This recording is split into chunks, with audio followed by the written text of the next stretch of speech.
Donc messieurs Carmelo et messieurs Crimé, alors on va se présenter. On commence par Carmelo, voilà. Non, on commence par Bertrand, d'accord. Voilà, Bertrand Crimé, je fais de la magie depuis l'âge de 12 ans et professionnellement depuis l'âge de 22-23 ans. Bah, vas-y Carmelo. Arrangé.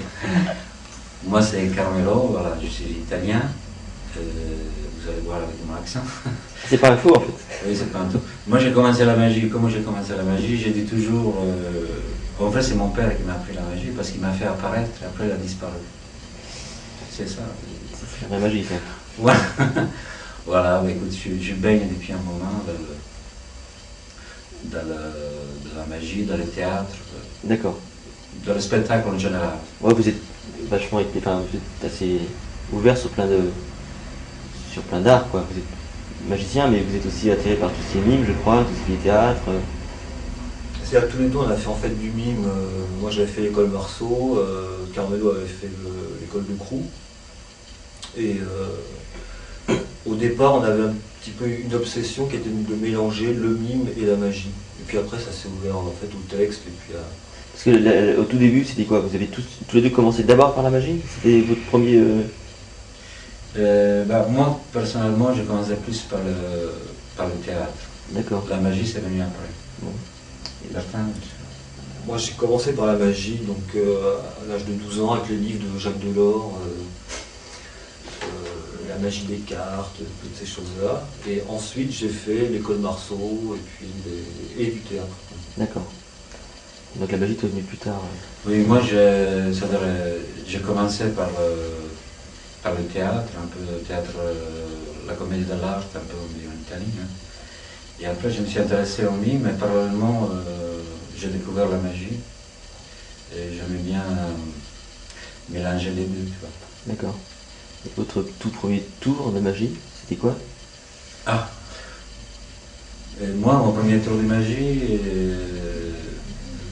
le plus impressionnant pour moi, c'était le foulard dans la main, qui disparaît. Je trouvais que rien de plus simple que ça,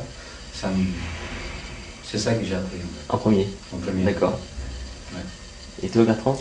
Alors, moi le premier tour que j'ai acheté c'était Mako Magie, il y avait un tour dans une petite boîte et c'était la disparition d'une cigarette dans un mouchoir.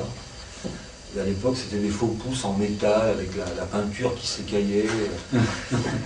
Et au début j'ai été complètement sidéré, quoi, me dire mais c'est horrible, ça marchera jamais. Et puis j'ai fait le tour et ça a fonctionné quand même. Tout de suite j'ai compris qu'il fallait quand même cacher le faux pouce un peu derrière la main. On était couvert par le mouchoir et puis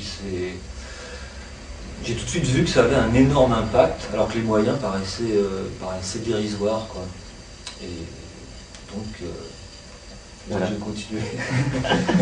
Aussi, bon, après le premier livre c'était les cours Magical, je trouvais que c'est la Bible, c'est un bon livre pour tout connaître.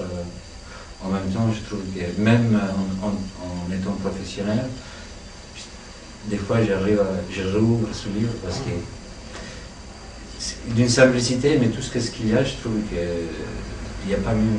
Le cours Magical, parce que toi tu es donc italien, tu as vécu en Italie? Oui, en vrai, moi j'ai pas commencé en Italie la magie. D'accord. J'ai commencé la magie à Paris, et un peu en Angleterre, j'avais commencé un peu, justement, quand j'ai fait des cours de mime à Londres, avec le théâtre du mouvement, que je ne connaissais pas, que j'ai connu comme ça par hasard. Et là, j'ai rencontré un magicien, il m'a montré des choses, et là, ça m'a fait des clics. D'accord. Et donc... Et le déclic, c'était quand même, c'était pas assez développé juste dans ma tête, et après, à Paris, j'ai rencontré Bertrand. D'accord. Dans la rue. Et je l'ai vu dans la rue. Est-ce que vous faisiez toujours tous les deux du spectacle de rue? Pas ensemble à cette époque-là. Chacun de son côté. Chacun de son côté. Bertrand, oui, je l'ai rencontré, lui il était plus baigné dans la magie, il m'a donné des conseils, il m'a fait connaître Georges Proust, le magasin, je ne connaissais pas à l'époque. Voilà. Et si, aussi, oui, à Saint-Germain-des-Prés, je me rappelle parce que j'ai rencontré 5 milliardaires. 5 milliardaires. Ouais. En français, c'est 5 milliards. 5 milliardaires. Un magicien C'est pas 5 étonnant, milliardaires. assez âgé. Ouais. Et il était à Saint-Germain, il m'a sorti un cigare dans l'oreille comme ça, et ça m'a beaucoup bouleversé. Cela. C'est normal. C'est pas normal donc oui, Non mais Ouais. j'ai beaucoup aimé, j'aimais bien justement le côté dramatique de la magie, intéressant, Oui. par rapport à mon regard du théâtre.